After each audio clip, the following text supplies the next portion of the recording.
কেউ একজন বলেছিল আপনাকে ভীষণ ভালোবাসি। আমি বলেছিলাম কেন?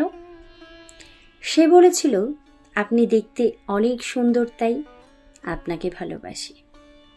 আমি বুঝেছিলাম এটা তার ভালোবাসা না, এটা তার ভালো লাগা।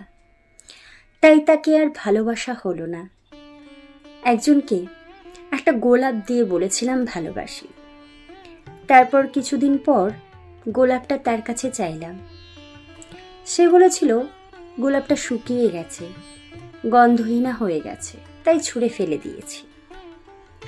আমি বুঝেছিলাম সে সৌন্দর্যের প্রতীক, সৌন্দর্য নষ্ট হয়ে গেলে সে গোলাপের মতো আমাকেও ছুঁড়ে ফেলবে, তাই তাকেও আর ভালোবাসা হয়নি। আর একজন এসেছিল সম্পর্কের শুরুতে, তার ভালোবাসা ছিল অসীম, কিন্তু কিছুদিন যেতে না যেতেই বাড়ল তার অবহেলা।